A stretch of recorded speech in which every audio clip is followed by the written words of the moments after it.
Bonjour, bonsoir tout le monde, j'espère que vous allez bien. On se retrouve pour une nouvelle vidéo sur la Guillaume et... Cyril, c'est moi-même, merci. C'est lui. Il parle une voix grave parce qu'il a mué cette nuit. Tiens, mec. Et ton courtois. Ouais, Thibaut. Il fait une belle finale. Sortez qu'à lui. Du coup, on se retrouve pour une deuxième partie de... Dream Match Card, on l'appelait comme ça, comme vous le voyez au titre de la vidéo. Là, on va parler du pay-per-view AEW versus New Japan, hein, un pay-per-view qui est tellement original que c'est la première fois qu'on a dans l'histoire deux fédérations qui s'affrontent. Donc bon, c'est exceptionnel, hein. Donc voilà. Nous serons toujours accompagnés de Cyril, hein, parce que c'est un peu sa chaîne aussi, hein, même si bon, il fait pas grand chose comme d'habitude. Sale mec. Et puis voilà, quoi, là ça va être mon tour de me dire les matchs que je ferai, moi. Et du coup, lui va me dire ce qu'il en pense, même si en vrai on s'en fout un peu. Bah, surtout que connaissant tes goûts, on va vite se faire chier. Ouais, connaissant tes goûts, c'est tes goûts à toi, parce que bon, t'as pas de personnalité, tu récupères tout ce que je dis, salut. Du coup, voilà. On va faire comment dire, ça va être mes choix, quoi. C'est pas forcément du plus important ou moins important ou etc. Mais c'est les matchs qui viendront en premier. Et ensuite, je préciserai l'opener que je fais, le main event. Et puis après, lui, je lui demanderai le match qui l'intéresse le plus, qui le hype le plus sur le papier. Même si je sais qu'il va être hypé partout parce que je suis un bon booker. Sexy. Donc voilà. Et puis voilà, maintenant il est muet parce que là il est parti aux toilettes. Alors, écoutez, moi j'ai commencé par un petit match que Cyril a déjà fait. Donc comme vous l'avez dit, il n'a pas de personnalité parce qu'il récupère tout ce que je fais. Du coup, j'ai fait Monteur. Kenny Omega versus Kota Ibushi. Walou. J'ai fait ce match parce que clairement, déjà Omega, pour moi, il faut qu'il soit dans le pay-per-view parce que c'est la plus grande star. Hormis les ex-WWE du roster de la WWE, pour moi, c'est la plus grande star du circuit indépendant, Kenny Omega. Puis même, objectivement, où ça soit en termes de mes goûts, pour moi, il n'y a pas photo. Celui qui dit que il y a plus grande star au circuit indépendant que Kenny Omega, c'est vraiment qu'il connaît pas grand chose, parce qu'en vrai je pense que indirectement le plus connu hors WWE c'est Kenny Omega clairement. Donc bon voilà, c'est pas pour rien qu'il y a toujours des rumeurs à chaque année au Rumble etc. Donc voilà. Et contre Ibushi, son meilleur ennemi, hein, parce que bon on sait pas trop maintenant les relations qu'ils ont entre eux. Et moi je fais ça parce que déjà in-ring ça serait un des meilleurs matchs de la soirée et ça serait exceptionnel. Parce que moi j'en connais deux. On en a vu un Nightlight avec l'ami là, il y a pas longtemps. Franchement il était exceptionnel. Et il y en a un autre. Quoi, tu rigoles? Ouais. Quoi? C'est moi qui a pas de personnalité, il répète ce que j'ai dit exactement la dernière fois. C'est bon, je me barre sans ça. Excuse-moi d'avoir des bons arguments. Voilà. Et puis voilà quoi, c'est un match aussi où tu peux raconter une histoire dans le sens où ça fait longtemps qu'ils se sont pas croisés, ça fait longtemps que ils teasent etc. Et moi je sais que il y a un truc qui me fait kiffer dans le sens où je pense que c'est le seul, si je dis pas de conneries, Kenny Omega c'est le seul quand il a fait son One Wing Angel, c'est le seul Ibushi qui s'est dégagé de ce finish là. Parce que à chaque fois qu'il faisait ce finish là, ça c'était fini. Genre y a personne qui s'est dégagé de ce finish à part Ibushi. Et c'est un match qui date parce que c'est un match qu'on avait en Nightlight et je crois que ça date de 2012. Donc bon, voilà. Et je crois qu'il s'est peut-être dégagé aussi lors de leur affrontement à Dominion là, mais ou au Climax, je sais plus. Enfin bref. Je sais pas s'il avait déjà tenté. Il s'était déjà dégagé de ce finish, mais en tout cas, je sais qu'il s'est dégagé de ce finish pendant un affrontement en 2012, dans une petite arène, je sais même pas PWG, c'est une autre fédération, enfin bref. Du coup, voilà, je fais ce match-là parce que, pour moi, c'est le match le plus logique en termes d'histoire pour les deux. On sait pas si Ibushi va participer parce que bon, il a des tensions avec la New Japan et puis Kenny Omega, c'est pareil, il est blessé. Donc, est-ce qu'il sera revenu à temps ou est-ce qu'il sera juste là en tant que retour? Parce que bon, il peut faire un retour avant le pay-per-view et participer au pay-per-view, il peut faire un retour le jour du pay-per-view, donc on sait pas trop. Mais bon, moi c'est ce que je ferais, donc Kenny Omega Ibushi, clairement, c'est peut-être l'affiche la plus logique à faire entre les deux, quoi. Clairement, Omega, s'il revient, c'est contre Ibushi, il faut le mettre, quoi. Personnellement, moi je vois pas d'autres personnes à part Okada, mais Okada, ça serait plus l'in-ring. L'histoire, on s'en fout. L'histoire, ça serait bien aussi, mais Ibushi, il y a tout, quoi. Donc voilà. Puis j'aimerais qu'il se roule une galoche, là.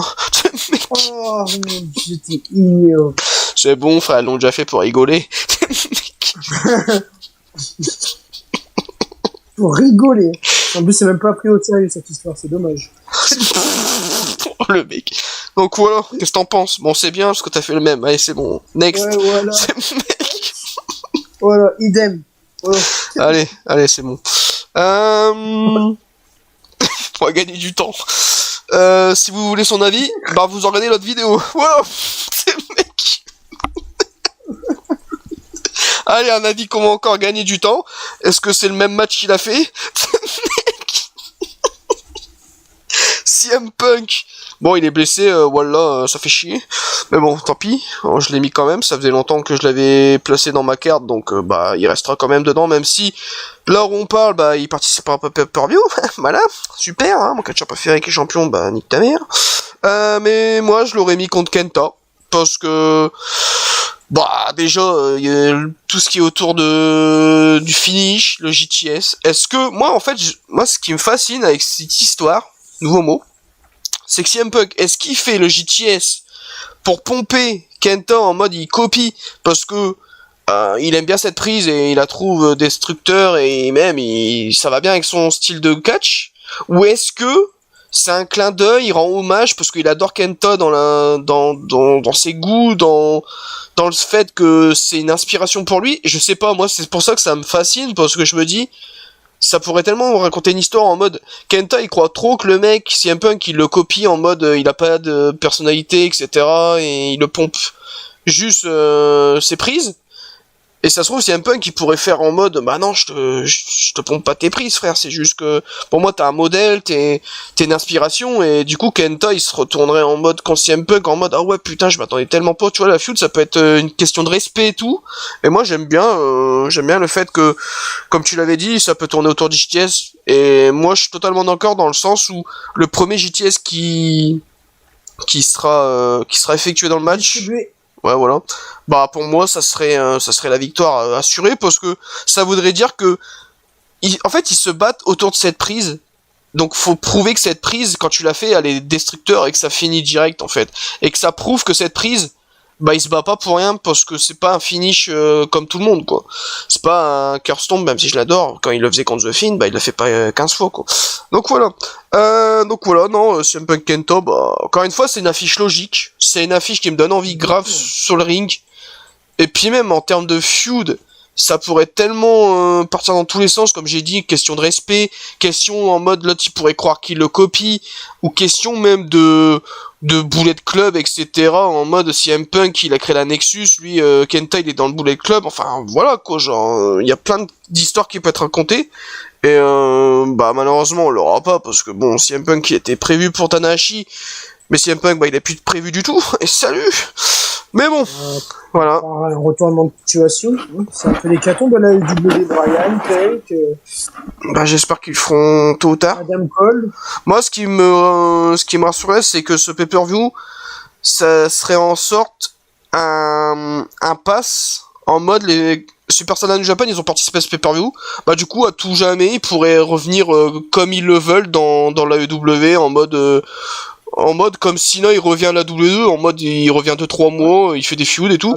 Du coup, Kenta, j'ai un mec qui, pourquoi pas à All Out ou même à Double or Nothing de l'année prochaine, clairement contre CM Punk, parce que moi, cette affiche, franchement, Kenta, comme tu le sais, et puis moi je sais ton avis aussi sur Kenta, hein, c'est pas du tout un catcheur qui nous fait kiffer et qu'on aime bien, il nous dérange pas, mais bon, on n'a jamais été un grand fan de Kenta. Mais si vraiment, avant qu'il prenne sa retraite, on va un adversaire contre lui, et qui nous donnerait grave envie, c'est CM Punk, et c'est évident, parce que le JTS, c'est tout, quoi, donc voilà. CM Punk Kenta. Si vous voulez son avis, la prochaine vidéo, c'était l'ancienne. C'est le mec dit n'importe quoi. Donc, c'est vrai que t'avais pas fait de blague, j'ai rigolé en avance. Salut. non, mais sinon, t'en penses quoi? Parce que bon, il y a des gens, ils regarderont peut-être pas ta vidéo, parce que ils entendent pas ta voix. C'est le mec. Vu que, en fait, comme il a dit, ce que j'ai dit dans la première partie, c'est exactement ce qu'il a dit maintenant. Donc, on a mis le même match. Pour moi, c'est du 10. Et pourquoi pas, Punk, il est de retour à temps pour affronter Kenta au pay-per-view. Et après, il revient sur son titre. Hein. Peut-être que c'est une blessure qui n'est pas si grave que ça. Hein. C'est déjà arrivé qu'on a eu des champions d'intérim pour 3 semaines. Je me rappelle le titre Cruiserweight en 2021. Ouais, c'est eu.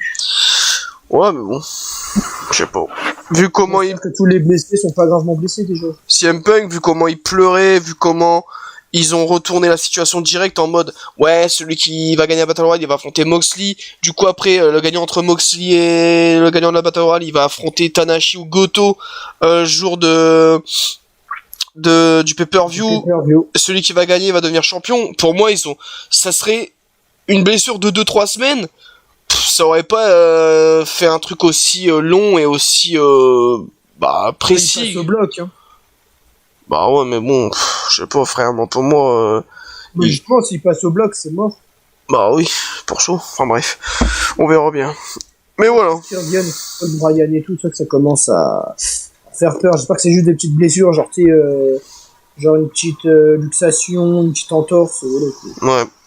Bon, ce que je vais faire, c'est que je vais commencer par tous les matchs que t'as mis toi, parce que bon, on a des évidences, du coup, bah, on a forcément les mêmes matchs, hein. C'est pas qu'on a de personnalité, c'est plus qu'on est des décons. Enfin bref. Du coup, voilà. Encore un match que t'as mis. Mais bon, en fait, c'est tellement une évidence que tout le monde devrait faire ça. Mais bon, on est personne pour parler, hein. Si, un peu des dieux, mais c'est pas grave. Daniel Bryan, donc Bryan Danielson, face à Zack Sabre Jr. Parce que Bryan, j'avoue, contre Okada, ça me donnait grave envie aussi. Franchement, pour moi, j'étais en mode, j'hésitais un peu quand même, dans le sens où in-ring, c'est plus mon style de catch contre Okada, en mode ça serait plus rythmé, etc. Parce qu'Okada, c'est un peu un mec qu'au début, c'est un peu long et tout, mais dès que ça part, mon gars, ça part dans tous les sens, c'est trop bien. Que Zack Sabre, bah tu sais que ça va être technique, ça va être soumission, et c'est pas le style de catch que je préfère entre les deux, mais bon.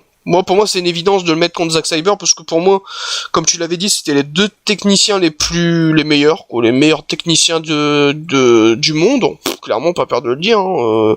Je suis pas du tout fan de Zack Sabre comme Kenta, hein, mais Zack Sabre, objectivement, c'est un des meilleurs, voire le meilleur avec Danielson, dans le sens soumission, technique, etc., pour se retourner et contrer des soumissions, c'est le meilleur, quoi, avec Bryan. Donc, j'aimerais bien voir un match entre les deux pour savoir qui est le meilleur technicien du monde.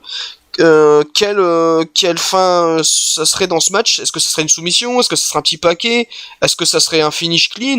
Et puis même, j'aimerais bien savoir aussi dans le sens où Daniel Bryan, il s'est toujours inspiré de Zack Sabre, parce que Zack Sabre, faut pas oublier que le mec, il a commencé sa carrière avant des Bryan, avant des Joe et tout, parce que lui, ça fait quand même longtemps qu'il est là.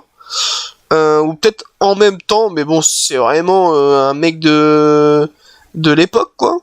Et du coup, j'aimerais bien savoir ce que ça pourrait donner, dans le sens où vraiment, je pense que si vraiment il boucle le match comme on l'a en tête, ça peut être un des meilleurs matchs de l'année. Et clairement, ça me fait bizarre de dire ça, dans le sens où c'est pas du tout mon style de catch, et je pense que voilà, quoi, ça va être compliqué quand même de faire un match où moi ça serait mon match de l'année, mais bon, je pense, vu les deux, mon gars, je pense que ça peut être une tuerie. Et voilà, quoi, je pense que ce match-là, il est possible, dans le sens où Bryan, comme tu l'as dit, si c'est une blessure mineure, voilà, quoi, il peut être présent le jour du pay-per-view. Et puis Zack Sabre, moi j'ai vu dans le roster de la New Japan, donc logiquement il est à la New Japan, mais moi je croyais qu'il était genre à la Progress, je croyais qu'il était à la... pas la ROH, parce que maintenant la ROH c'est plus le... Il est de partout en fait, il en contrat un peu en free agent de partout. C'est Ibushi quoi, le mec, il est agent libre quoi. Donc voilà, Daniel Bryan, Zack Sabre, clairement... Bon voilà quoi, c'est un match qui me donne grave envie, alors que c'est pas du tout mon style de catch, mais je sais que je serais grave hype pour ce match-là et je serais un peu rassuré parce que je sais que ça serait bien effectué les prises et tout, donc voilà. Donc voilà, hein, si t'as quelque chose à dire, mec, tu me J'ai cru qu'il allait dire ce qu'il voulait ton avis, aller voir la première partie. pas loin. Ciao mec. Bah non, bah moi personnellement, comme tu... Oula, dit comme ça c'est bizarre, comme tu l'as dit, comme on l'a dit, comme je l'ai dit, comme vous l'avez dit, Ouais, dites-nous des choses, ce mec. et c'est Technical Submission, et moi je pense que ça serait le genre de match qui se finirait, tu sais, sur un tombé petit paquet, genre, tu vois, un peu comme bah, souvent les victoires de Zack Sabre Jr. C'est vrai.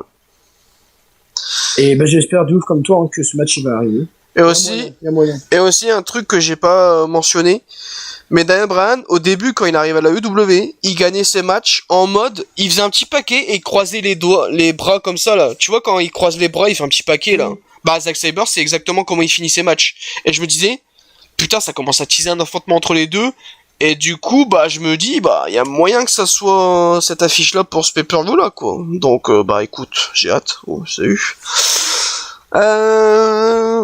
Un dernier match qui sera le même que toi, et après, ça sera que des matchs inédits. Parce que bon, faut quand même que je me démarque un peu. Du coup, Katsuchi Kakozada, ce mec dit n'importe quoi, contre le Cowboy là, Haman Page, voilà.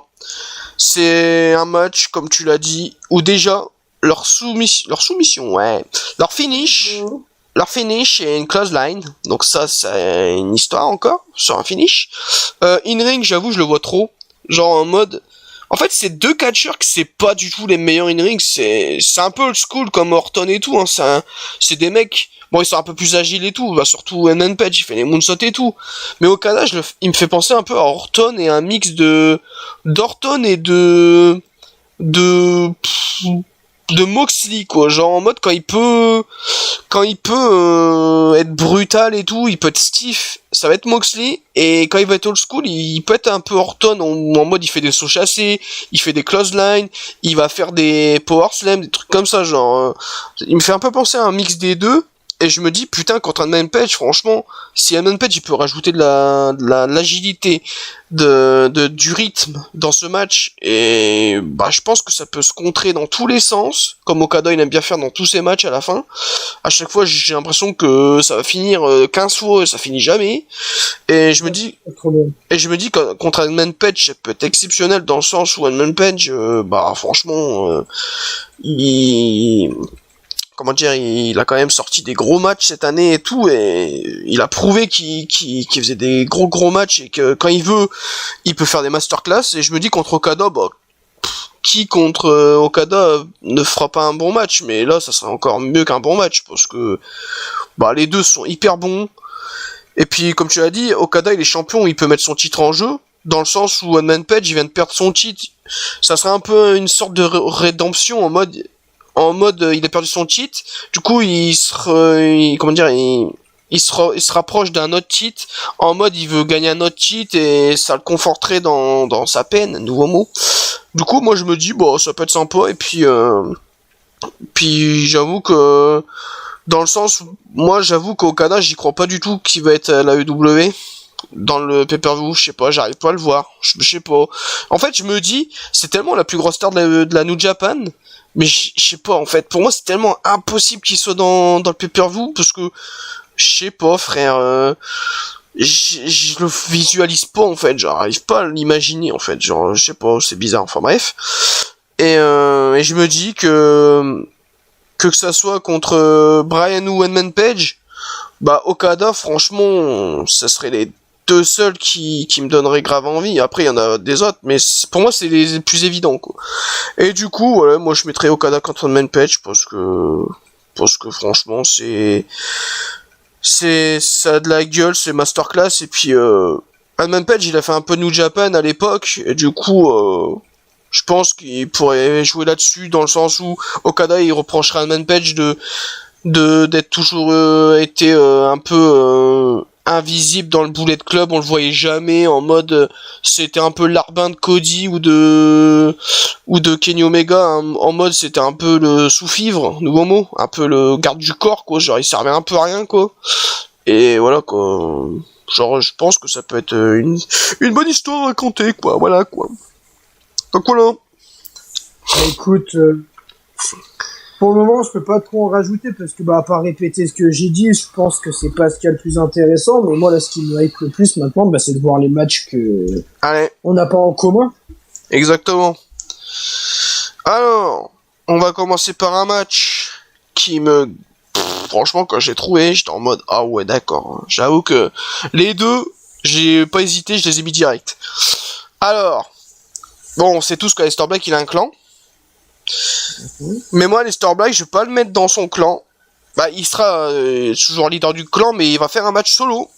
Et moi, Aleister Black, je vais le mettre contre Will Ospreay. Parce que, déjà, c'est un match, franchement, où... déjà, ça me dit rien dans le sens où c'est pas un match qui me dit quelque chose dans l'indie avant que Aleister Black il arrive à la WWE. Je pense pas que c'est affronté une fois. Pas non plus personnellement. J'aime trop le style de catch, c'est tellement similaire. Bon, Will Ospreay il est un peu plus agile, mais en fait ça me ferait un peu penser à des Will Ospreay Ricochet ou des Will Ospreay Ibushi, ou dans le sens où Black il est moins agile que Will Ospreay. Bon, Ricochet, il est kiff-kiff avec Will Ospreay. J'allais dire plus Will Ospreay, Ibushi. Ouais. Mais Ibushi, il est un peu moins agile que Will Ospreay. Et Aleister Black, c'est... En fait, Aleister Black, c'est Ibushi, en fait. Le mec, il a les coups de genoux, il a les moonsaults, il a les topés, il a les... Comment dire, les kicks et tout. Genre, en fait, Aleister Black, c'est Kota Ibushi, quoi. Et je me dis, quand Will Ospreay, franchement, ça serait exceptionnel dans le sens où, in-ring, franchement... ça pourrait être une masterclass, ça pourrait être exceptionnel. Will Ospreay, on sait qu'il a un clan, donc pourquoi pas à la fin du match, quand il y a la victoire d'un des deux, à la fin du match, le clan contre clan, ils se mettent sur la gueule en mode pour le kiff, quoi, tu vois, genre le clan de Will Ospreay, je sais qu'il a, dans son clan, il a Jeff Cobb, il a un autre mec que je sais plus son nom, enfin bref. Ouais, voilà, lui. Donc ouais, pourquoi pas un petit fight à la fin du match et tout. Et puis je sais pas, moi c'est tellement un style de catch qui est similaire. C'est tellement le type de catch que je préfère le plus. Moi c'est l'agilité, etc. Donc moi j'avoue que je l'ai fait surtout pour le in-ring. Et clairement c'est une affiche que moi... demain, tu me le fais, frère. Je pense que c'est peut-être le match qui me hyperait le plus dans le sens où in-ring, franchement, je pense que ça va être difficile de faire mieux, quoi, avec Will Ospreay, quoi. Parce que bon, personnellement, Will Ospreay Black ou Will Ospreay Omega, pour moi, c'est les deux affiches qui me donnent un plus envie in-ring. Parce que pour moi, c'est les plus complémentaires avec Will Ospreay, en fait. C'est pour moi ceux qui se rapprochent le plus du in-ring de Will Ospreay, donc voilà. Franchement, mec, j'avoue que c'est exceptionnel. Je suis d'accord sur le fait que quand tu as dit que le Will Ospreay, c'est un peu genre comme si tu faisais un Kota Ibushi contre Black. Bah oui, contre Black. Non, contre Will Ospreay, pardon. Excuse-moi. Ouais, ça me hack. Et Murphy qui est aussi un peu similaire à du Omega ou du Black dans le style, tu vois, donc ça aurait pu y a Pac aussi. Avoir sa place.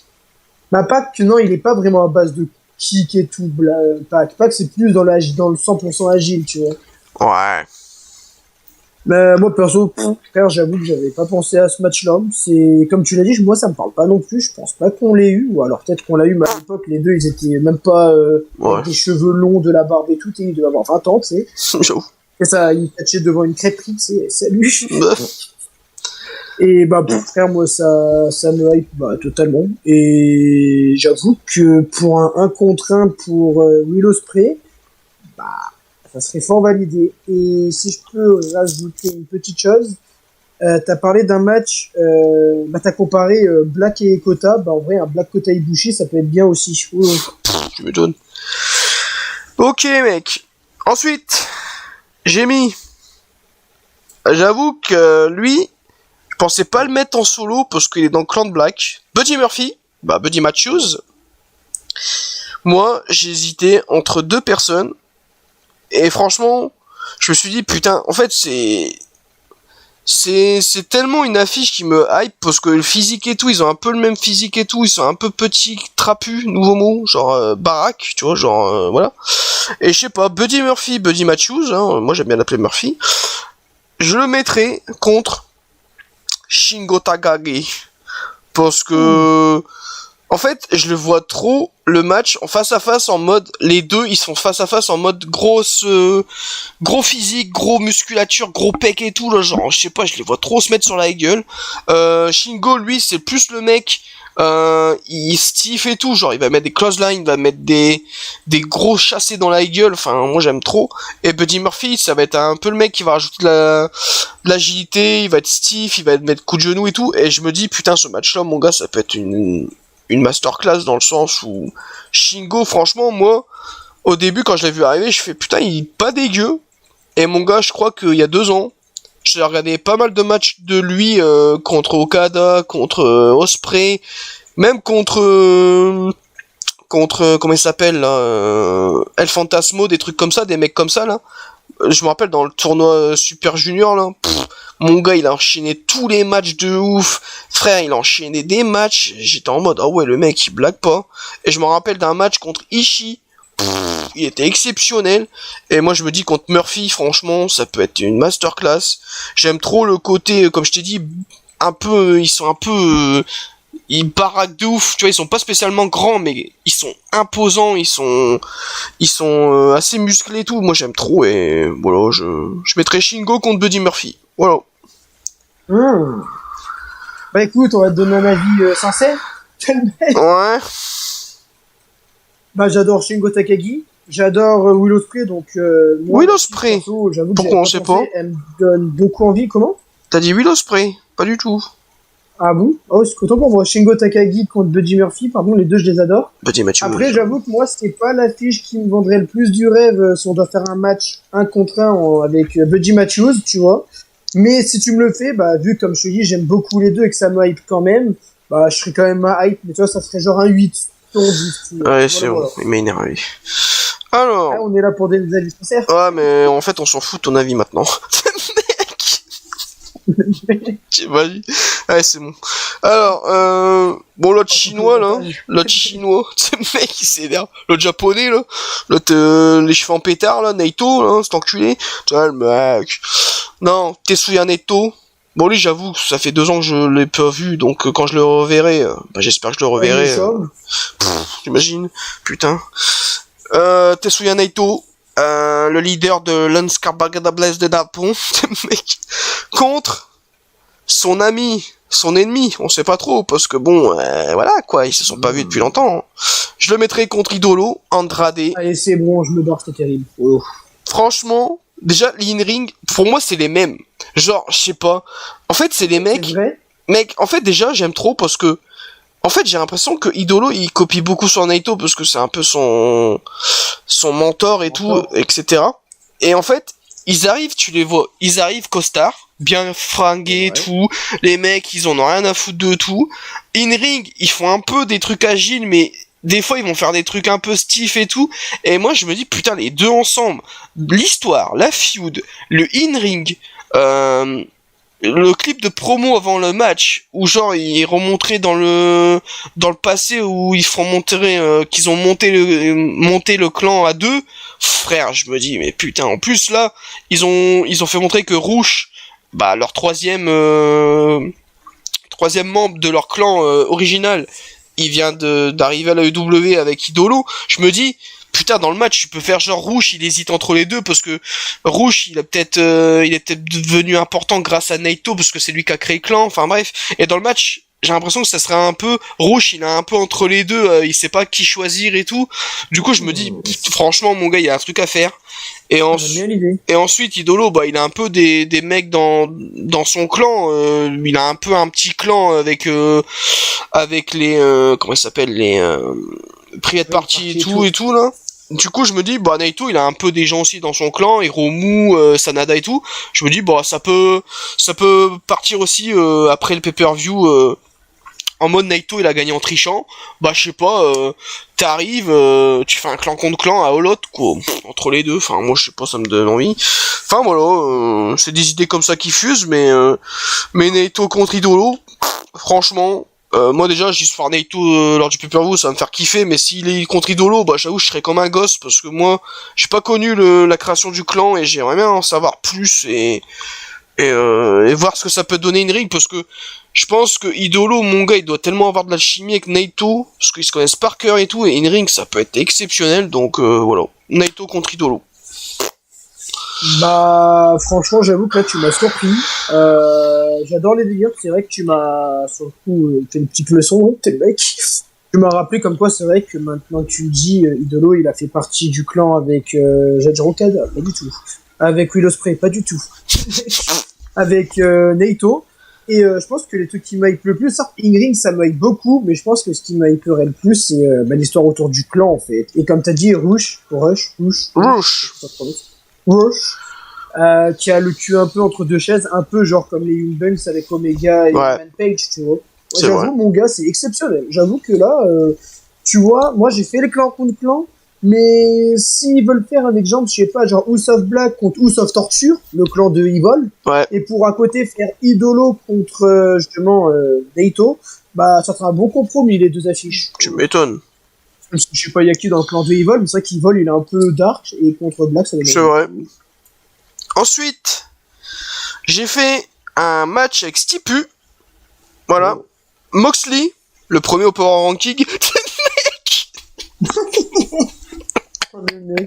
En fait, non, je dis ça parce qu'en fait, je comprenais pas au début. Parce que quand ils avaient dit, je repars sur CM Punk, mais quand ils avaient dit, ouais, celui qui va gagner un Battle Royale, il va affronter Moxley, je fais, pourquoi Moxley? Pourquoi c'est lui? Je me dis, bah, c'est une grande, je dis, c'est une grosse star, c'est peut-être la plus grosse star après CM Punk, je me dis, c'est peut-être pour ça. Mais en fait, quand ils ont dit, ouais, c'est parce qu'en fait, c'est le premier au classement des victoires, je fais, ah, d'accord, j'ai capté, enfin, voilà, quoi. Donc, je comprenais pas, j'allais dire, c'était dégueulasse, pourquoi Jatoro va faire deux Battle Royale? Ouais, voilà. Tu vois, c'est comme Rollins, il avait été dans le match, fallait le battre pour comment dire, pour affronter quelqu'un à SummerSlam ou je sais plus quoi, enfin il y avait un peu un truc comme ça pendant Raw des années 2016 et tout là, où genre il était déjà tout le monde devait se casser le cul pour gagner un tournoi, et lui il était déjà 2016 avec Finn Balor avec les tournois, parce que lui il était challenger numéro 1 déjà. Ouais voilà, tu vois, il était déjà voilà quoi, il était déjà dans la finale lui, donc voilà. Exact. Du coup voilà. Ensuite, bah Moxley, comme je parlais de Moxley, déjà le match sera en no disqualification. J'avoue. No disqualification. Bon après je sais pas c'est quoi leur nom là-bas de leur stipu, parce que bon je dis no DQ parce que c'est le truc de base, mais voilà quoi. Ça peut être no holds bar, etc. Enfin c'est un peu la même chose. Enfin voilà, no DQ. Moxley, voilà. Moi je le mets contre Tanahashi. Hein. No DQ, Moxley, Tanahashi. Parce que moi déjà je me dis, en fait j'arrive pas à savoir si on l'a déjà eu à la New Japan. Pour moi oui, mais je m'en rappelle plus trop, donc du coup c'est un peu inédit quand même pour moi. Bah en fait je sais pas, parce que moi je sais que Moxley il a fait des matchs contre Jude Robinson, contre comment il s'appelle, celui qui Lance Archer, Naito, il avait fait un peu tout le monde au Climax, je crois. Ouais, après Climax, c'est compliqué de se rappeler tout ce qui se passe en Climax, il y a tellement des matchs tous les jours qu'au bout d'un moment tu sais plus trop, tu vois. Du coup moi ça compte pas vraiment le Climax parce que c'est pas des feuds sur le long terme. Du coup bah ça compte pas vraiment, c'est surtout des matchs d'exhibition, tu vois, c'est des matchs de tournoi quoi. Donc s'il a affronté Tanahashi, ça me parle pas quoi. Mais moi je sais pas, je croyais qu'il avait déjà affronté, mais peut-être pas en fait. Donc bah c'est inédit pour moi du coup. Et moi je sais pas, ça me donne envie dans le sens où in-ring, je pense que Tanahashi, franchement, c'est le mec. Si comment dire, si tu lui mets une stipu, il peut te surprendre en mode tu t'y attends tellement pas qu'il soit dans une stipu que il l'a déjà prouvé.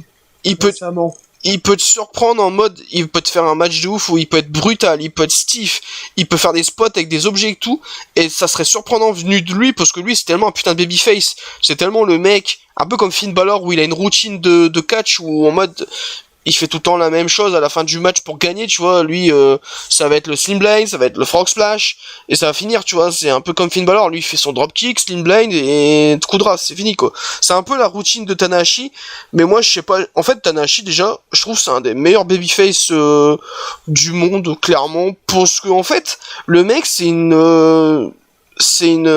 comment dire, c'est une overness, nouveau mot. Il est over naturellement en fait. Tu vois, il est pas forcé. Les gens ils le kiffent pour lui. Ils le kiffent parce que c'est une légende. Et il le kiffe parce que bah il a de l'âge, il continue à faire des belles performances et tout. Du coup moi j'aime trop ce mec. Et puis je sais pas, quand je le vois je me dis putain lui tu vois je l'invite à mon barbecue quoi. Salut, alors voilà le barbecue. Salut. Là depuis 2018 il en avait pas parlé. Entre temps bon bah il y a des catcheurs qui l'avaient mis dedans mais ils sont morts. Non mais voilà, moi ça me donne grave envie. J'avoue que en termes de d'affiches, c'est pas forcément les deux qui vont le plus ensemble, mais je me dis Moxley il peut tellement sortir une belle performance de Tanahashi dans une stipu, et je voyais pas Moxley ou Tanahashi mis de côté. Je les ai pas mis dans le sens où c'était les deux seuls qui me restaient, du coup j'ai fait un match. Hein. Ça me donne grave envie quand même sur le papier, faut pas déconner, mais... Bah oui, bah totalement. C'est juste que... Bah... C'est peut-être ce qu'on va avoir sur le coup, salut, avec le plan... bah je pense que c'est ce qu'on va voir. Hein. Je pense que c'est ce qu'on va voir. Mais voilà. Moi, c'est clairement une affiche qui me donne grave envie, et c'est une affiche avec une stipu qui pourrait être encore plus exceptionnelle que In-Ring, parce que In-Ring de base comme ça me hype, mais ouais, je suis d'accord. Je sais pas si ça serait fou quoi, tu vois. Voilà. Non, moi je pense pas. Même si bon, j'ai jamais compris les règles à la New Japan. Ils mettent des stipus, même quand il y en a pas, il y a des coups de chaise et tout des fois. J'avoue, ils s'en battent les couilles, salut. Je crois que non, la UW au début c'était comme ça. Maintenant ils sont dans les règles quand c'est un single match, il y a pas le droit à des armes, et quand il y a des objets, enfin des stipus, ils ont le droit aux objets. Bah écoute, moi j'adore. Franchement, comme tu l'as dit, les deux ensemble, mine de rien, In-Ring, ça donne envie. Premier point que je veux revenir, c'est si tu veux savoir ce que donne Tanahashi dans un match à stipulation, on va dire extrême. Je t'invite à voir le match qu'il avait fait contre Kenta pour le titre États-Unis. Il est exceptionnel. Ok. C'est noté, mec. Franchement, il est exceptionnel, vraiment. C'est pour noté. te dire, ça, c'est... On s'est pas voulu, mais ça, c'est... C'est noté, je le mettrai, tiens. Bah, si je peux le trouver, parce que des matchs comme ça, ça a eu. Et c'est marrant parce qu'il y a tout que tu as dit là que t'aimerais voir et qu'il a déjà fait. Voilà. Et deuxièmement, bah... Moi, mon gars, j'ai un petit scénario, hein, que je vais en parler vite fait maintenant. Je pense que Moxley, c'est celui qui va affronter donc Tanahashi objectivement, à Forbidden Door. Et voilà le scénario que je suis. Tanahashi, il a toujours dit qu'il voulait affronter Moxley. Et Moxley a toujours dit qu'il voulait affronter Tanahashi. Mais CM Punk a toujours dit qu'il aimerait affronter Moxley. Donc pourquoi pas faire Moxley devient champion, il affronte Tanahashi. Et au retour de CM Punk, peut-être vers All Out, il affronte Moxley.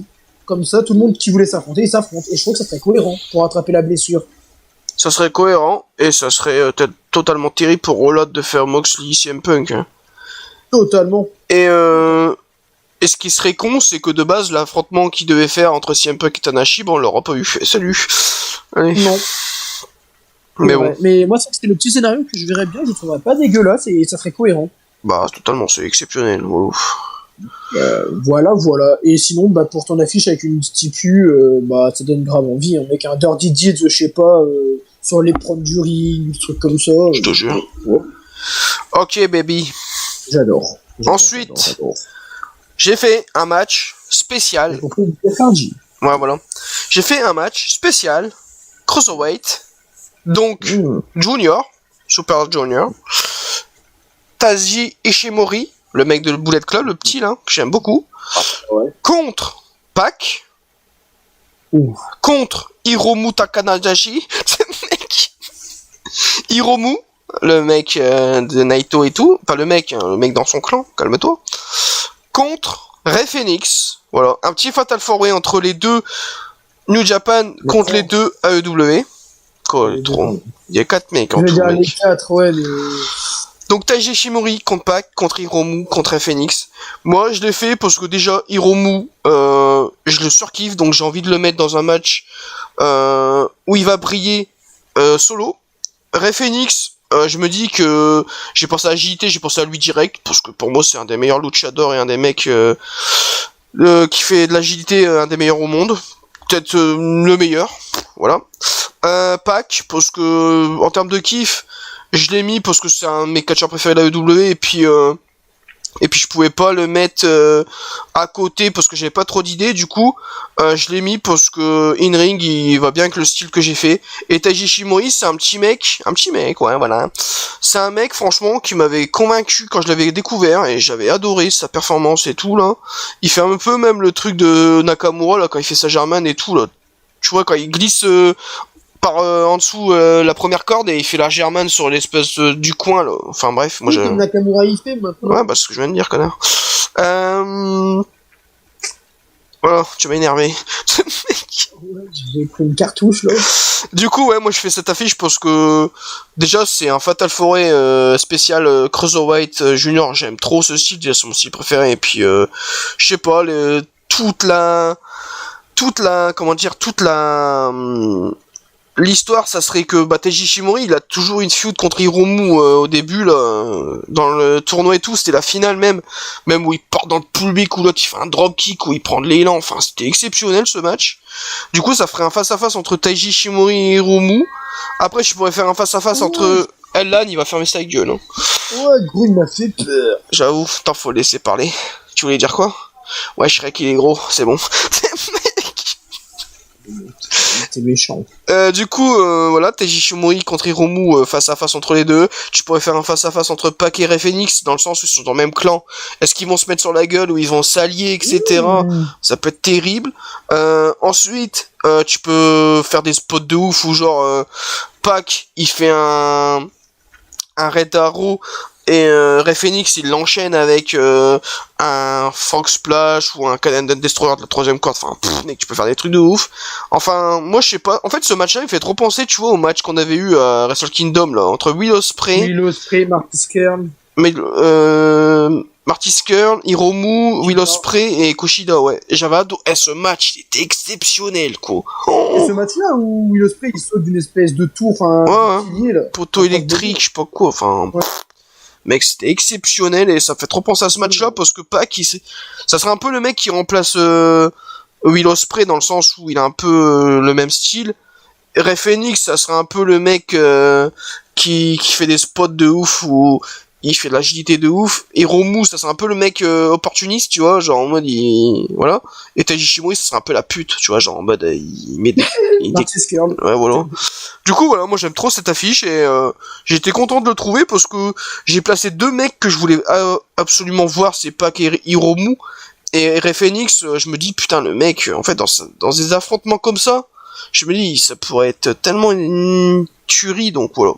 J'aime trop cette affiche et j'espère qu'il y aura des Fatal 4 ou des Triple Threat, pas que des 1 contre 1, parce que il faut que la carte elle soit homogène, nouveau mot. C'est-à-dire le mec pourrait qu'il est en train de faire une pâte à crêpes, quoi. Non, mais faut pas qu'il y ait que des 1 contre 1, quoi. Parce que faut que il y a des affiches qui soient différenciées, quoi. Parce que si tu fais que des 1 contre 1, au bout d'un moment, tu vas dire, oh putain, c'est toujours la même chose, tu vois, faut que ça varie, quoi. Moi, j'aimerais un petit Fatal 4 Cruiserweight ou même Big Man comme t'avais fait, là. Parce que franchement, il y a des trucs à faire entre.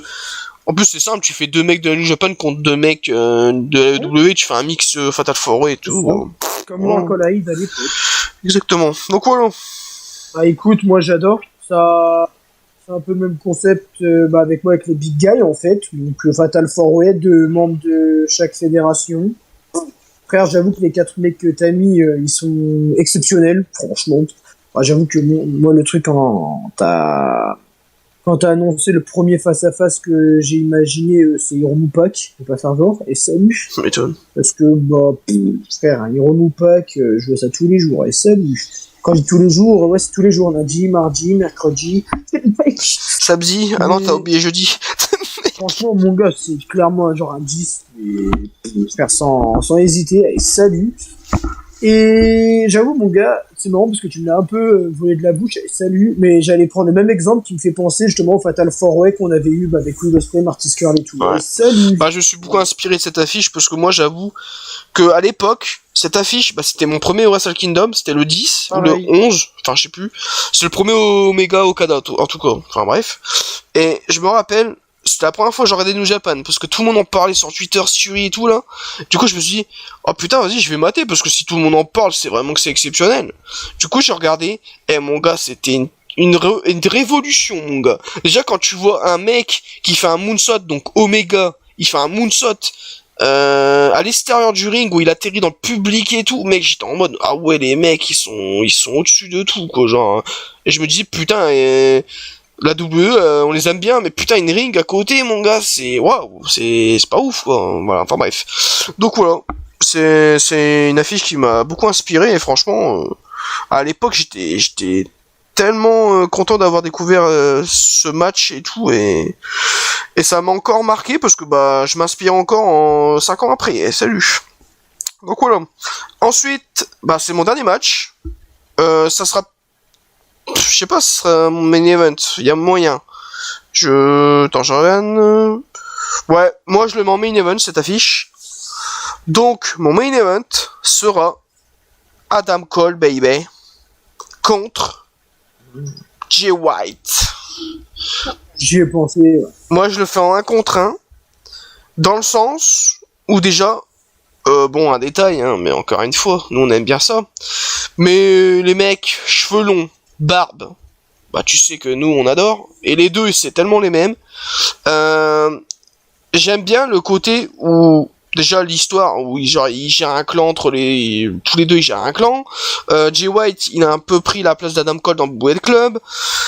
Adam Cole, le mec, il est ami pseudo, hein. On sait pas trop s'il est ami avec Jay White. Ils font copain, mais à tout moment ils peuvent se mettre sur la gueule. Donc, je me dis bon, t'imagines, je sais pas, Adam Cole, il arrive le jour du pay-per-view ou même une semaine avant.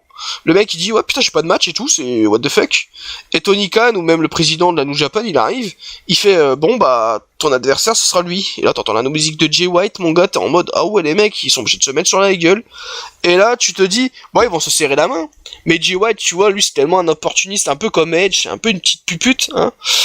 Il sera en mode il va lui serrer la main, et au moment qu'il lui serre la main, le mec, il lui met un gros coup de coude, ou, je sais pas, un Sister Abigail, là, comme il fait, et mon gars, après, t'as les Guerrilla Destiny qui arrivent, et qui se mettent sur les Young Bucks, et ils défoncent le clan et tout, et là, tu finis le weekly, en mode Jay White, il est debout, avec les Guerrilla Destiny à côté, et ils ont dominé Adam Cole et les Young Bucks, ou même Adam Cole ou Red Dragon, hein. Après, bon, voilà, tu peux faire les deux. Et voilà, moi j'avoue que le match il me donne grave envie dans le sens où Jay White, moi je l'aime trop. Franchement, mon gars, j'avoue que moi quand je l'avais vu à Rampage, j'étais trop content. Et après on l'a plus vu, il a disparu, et j'étais en mode dégoûté parce que je me dis putain ce mec là, il a la TNA mais il est pas la UW, what the fuck, hein, j'ai rien contre la TNA mais ça reste de la merde, hein, voilà. Oh. Non, c'est le mec. Coup de gueule de Guillaume, 25 ans. Oh, le mec. 27, s'il te plaît. Et du coup, ouais, moi j'avoue que Jay White, bah, il sera dans le pay-per-view, c'est évident, parce que le mec, quand Tony Khan il a fait venir le président de la New Japan, juste après, Jay White il est venu faire une promo pour dire que le Bullet Club était plus fort que tout, donc bon, ça veut tout dire, il va être dans le pay-per-view. Et j'aimerais bien contre Adam Cole, ou ton idée avec le clan contre clan, mais quoi qu'il arrive, je pense que il sera dedans, hein, voilà. Moi, je vais pas te mentir, le 1 contre 1, il est exceptionnel, j'y ai pensé, mais au début, je voulais faire ça. Et après, en fait, bah, je me suis dit, vas-y, autant pousser le truc encore plus pour l'histoire du clan contre clan, justement, tu vois, vu qu'il avait parlé du Bullet Club et tout, tu vois. Ouais, bien sûr. Après, moi, j'ai fait ça parce que aussi, je veux vraiment un affrontement entre les deux, en 1 contre 1, parce que pour moi, c'est une affiche qui me donne grave envie. Et en fait, moi, je suis peut-être un vieux de la vieille, nouveau mot. Mais moi, en fait, souvent, j'aime bien commencer avec des affiches 1 contre 1 et après que ça finisse la feud clan contre clan, tu vois. Parce que moi j'ai l'impression que si tu fais le clan contre clan en premier affrontement, j'ai l'impression qu'après t'as fait le plus gros et du coup c'est un peu moins bien ce que tu vas faire après, quoi. Tu vois ce que je veux dire? C'est genre, t'as fait le clan contre clan et tu finis la feud sur juste Adam Cole contre Jay White en 1 contre 1, c'est terrible, hein. Mais pour moi c'est moins prestigieux et moins kiffant. Non, c'est pas ça, hein. Le 1 contre 1 que le clan contre clan. Du coup, je préfère commencer petit et finir par le plus gros, tu vois. C'est mon côté vieux de la vieille, quoi. vu que pour moi, mon gars, il y a qu'un pay-per-view Forbidden Door, pour moi, c'est le moment de marquer le coup en faisant vraiment le très gros maintenant, tu vois. Parce que tu sais pas si automatiquement par la suite il va rien avoir, tu vois. Moi, je suis d'accord, mais pour moi, en fait, ce pay-per-view, comme je t'ai dit, il va servir à faire des apparitions de mecs de la New Japan dans les pay-per-view, faire des matchs et tout. Et pour moi, en fait, c'est un peu... J'ai l'impression que ce pay-per-view, tu vois, ça va être le début de tout, en fait. Ça va être le début d'un renouvellement et un début de carte blanche, en fait. Tu vas faire ce que tu veux après, quoi. Tu vois ce que je veux dire? C'est genre... Ouais. Après ce pay-per-view, tu pourras faire ce que tu veux en fait. La Forbidden Door, alors elle existera même plus en fait, parce que les mecs de New Japan, s'ils veulent venir, bah ils viendront comme ils veulent. De toute façon, ils l'ont déjà fait avant que le pay-per-view arrive. Hein. Quand tu regardes que des mecs comme Suzuki, des mecs comme Ishii, des mecs comme Rocky Romero, c'est que des mecs de la New Japan. Et les mecs, ils sont déjà en train de faire des apparitions à la WWE. Genre le mec Suzuki, il a déjà fait des affrontements contre Joe et contre Moxley. Alors que le mec, c'est pas du tout un mec affilié au roster de la WWE, tu vois. C'est un mec qui est totalement en contrat avec la New Japan. Donc, je me dis, ils l'ont déjà commencé à faire le pay-per-view, et je me dis, après le pay-per-view, ça va être tellement un renouvellement, et tellement un truc qui va donner carte blanche à tous les catcheurs qui voudront venir, ils viendront, en fait. Et moi, je me dis, bah... Si je commence par le 1 contre 1 et qu'on peut finir sur le clan contre clan à Holot, bon, il y aura beaucoup de clan contre clan, mais bon, on est là pour kiffer, hein, on s'en bat les couilles. Bah écoute, moi, je dis pas non. Ça peut être la thématique exceptionnelle du pay-per-view, quoi. Bah ouais, carrément. Salut. Ouais.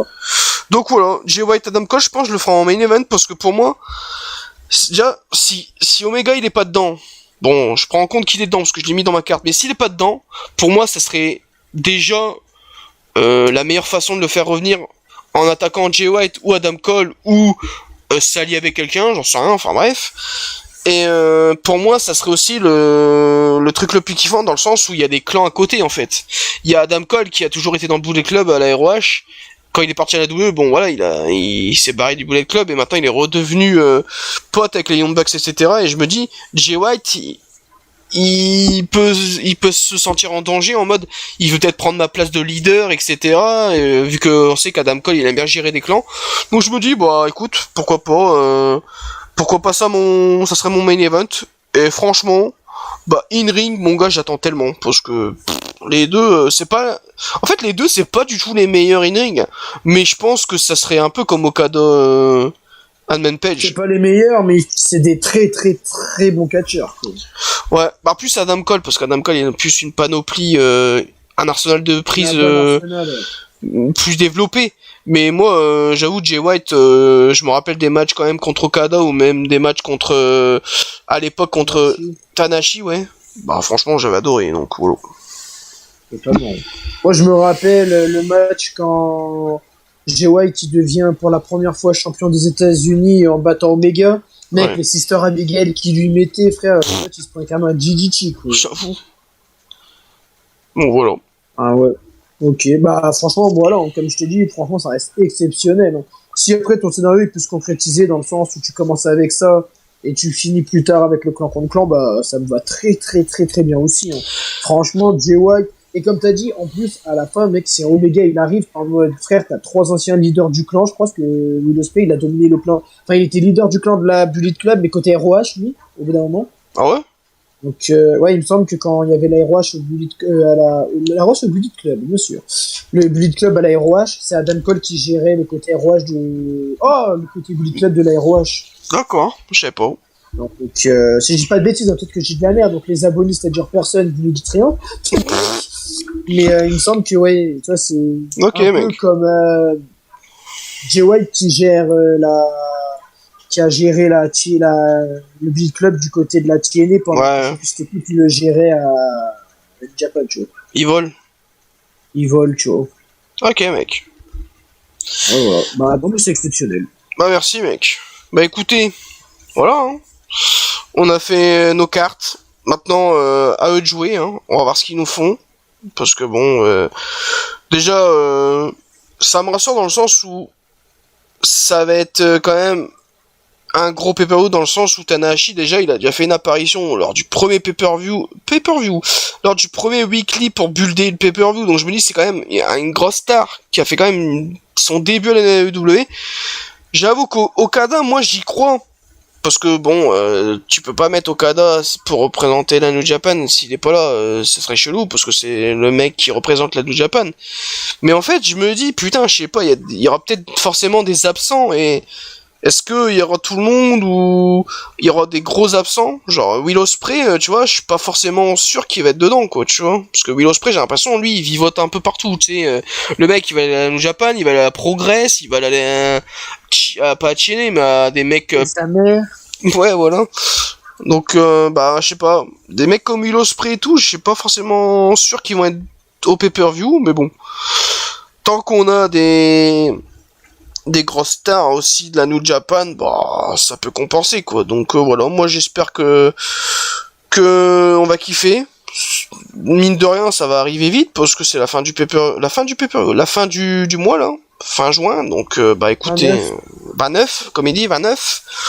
Donc voilà, j'espère que ça vous a kiffé. Bon, j'ai parlé un peu plus longtemps que d'habitude. Bah, plus que lui déjà, parce que lui il a mis 36 minutes, moi j'ai mis 55. Comme quoi, moi j'ai plus d'arguments. Il ragote beaucoup le con. Non, je radote pas, j'explique, c'est tout mec. Là j'ai pas radoté, je trouve, personnellement. Tu verras bien. Ah ta gueule, pas toi qui fais le montage. Mec.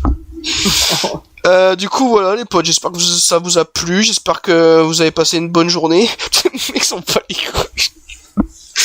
Et voilà, j'espère qu'on va kiffer ce pay-per-view. J'espère que aussi nous aurons des affiches qui nous donnent envie, puis des affiches qui ressemblent à nos affiches à nous, parce que bon, moi j'avoue que voir CM Punk la suite avec lui dans le sens où bah ils vont nous faire forcément un champion contre champion, hein, parce que je vois pas champion intérim contre juste CM Punk. CM Punk forcément il va garder le titre. Pour moi c'est ça, non? Champion intérim. Il garde le titre. Ouais voilà, bah donc ça va être champion contre champion comme Cena, quoi. Donc bah je pense Moxley CM Punk à Olot, bah écoutez, on n'est pas loin de l'avoir, je crois. Et salut. Donc voilà, ça se trouve ça va être MJF, on va comprendre. Ah, si le mettent par intérim, c'est que le mec ils vont lui garder le titre parce qu'il est pas non plus une grosse absence, parce que quand il y a eu le champion intérim, tu sais, par rapport, je crois, au Covid avec le titre Cruiserweight, Santos Escobar il est devenu champion pendant que Devlin lui il était, enfin je sais plus c'était qui, ouais c'était Devlin. Bah, je sais pas, ça a duré combien de temps, et pourtant ils sont restés comme ça. Bah après ça peut être champion intérim 2 semaines, comme ça peut être champion intérim 6 mois. Hein. Ouais. Il dit champion intérim. Il dit champion intérim aussi dans le sens où je pense qu'ils veulent pas enlever le titre de CM Punk, ou dans le sens où comme ça ils auront rien à rebuilder quand il reviendra, quoi. Genre en mode Ça porte son nom, intérim. Ça peut être une mission de 2 mois, comme une mission de 5 jours, comme une mission de 2 ans. Ok, Pôle emploi. Allez. Ouais. Moi, j'avoue que... bah, Punk, indirectement, ça serait... Si tu le laisses champion, ça peut donner une raison quand il revient. Ouais, qui va être le vrai champion? Ok, ça donne une raison pour avoir un match contre Moxley. Mais le problème, c'est que si le mec, tu vois, dans son palmarès, ouais, champion en 600 jours, mais a défendu que 2 fois... Ouais, coup. Après, c'est pas forcément de sa faute, hein. Voilà. Non, mais à ce moment-là, autant dire quand même, tu vois. Parce que bah, ça salit un peu l'image. Tu sais, c'est le mec qui fait le plus long règne lorsqu'il est jamais là, c'est un peu dégueulasse, tu vois. Ouais, mais ça comptera pas. Ça comptera pas vraiment les jours qui sera absent, blessé. Ça comptera le champion d'intérim. Ça comptera pas CM Punk. Bah, indirectement, si, je crois. Bah, moi, je m'en fous, ça me va. Salut. Mais moi, en fait, je pense qu'ils ont fait ça aussi parce que, comme je t'ai dit, je pense pas qu'ils veulent l'enlever le titre, ou dans le sens, quand il va revenir, il faudra, si tu enlèves le titre, le mec, il va revenir sans titre. Donc, il faudra lui remettre un match de championnat, lui refaire gagner le titre, lui refaire une blessure. Non, mais ça sera un peu galère pour pour eux de refaire ce qu'ils ont voulu faire de base. Du coup, c'est un peu la solution facilité et la solution la plus logique à faire aussi. Parce que c'est pas comme si c'était... j'aime bien, mais c'est pas comme si c'était... je sais pas, Ricky Stark qui était devenu champion, quoi. Tu vois, c'est une grosse star quand même qui est devenu champion. Donc, demain, Roman, Voilà, demain, Roman, il est juste malade. Pas la leucémie, hein. Parce que la leucémie, on lui a enlevé le titre, normal. Parce que bon, c'est quand même grave. Mais demain, je sais pas, il a une gastro comme à Chelsea 2017. Ah, tu vas le mettre absent, un mois et voilà, quoi. C'est tout. Il aura pas perdu le titre. Faut pas déconner, quoi. Là, c'est peut-être une blessure aussi ou c'est peut-être mineur, comme tu l'as dit, mais bon. Ça peut être une opération chirurgicale, mais non, s'il se fait opérer au niveau du pouce, ça prend pas. Regarde, là, je vais pas ramener toi à moi, mais j'étais opéré de l'appendicite, j'étais que un mois en repos. Pourtant, c'est une opération. Ouais, mais après, regarde, ils peuvent faire une opération. Après, dès qu'il a fini son opération, il peut toujours apparaître dans les shows et tout. Il fera pas de match, mais il fera des promos et tout. Genre, il peut arriver en, je sais pas, en attel, nouveau mot, genre, avec son blade en plate, quoi. C'est ça, je sais plus c'est qui avait fait ça, bah, un peu MVP. Enfin bref, voilà. Donc voilà les gars, j'espère que ça vous a plu. N'hésitez pas à vous abonner, partager, liker la vidéo. Et puis voilà, nous on se retrouve d'ici je sais pas, 2-3 jours on va dire, parce qu'on aime bien faire des vidéos tous les 2-3 jours. Donc voilà, la prochaine vidéo ça sera une des vidéos sur Roller Champion, parce qu'on aime bien ce jeu, on s'habille bien. Donc voilà. Et puis bon Elinocel, parce que nous on tourne la vidéo le 5 juin, donc Elinocel c'est dans la nuit. Donc bon Elinocel à vous. 23h32 la vidéo elle se termine. Voilà. Et j'espère que, bah, écoute, vous aurez vu Elinocel quand je mettrai la vidéo, donc j'espère que c'était bien, hein. Vous me direz dans les commentaires, salut. Et puis voilà, quoi. J'espère que ça vous a plu, et puis nous, on se retrouve, qu'est-ce que t'as rigolé? J'espère que ça vous aura plu, on se retrouve, j'espère que ça vous aura plu. Allez, c'est bon. Allez, adios.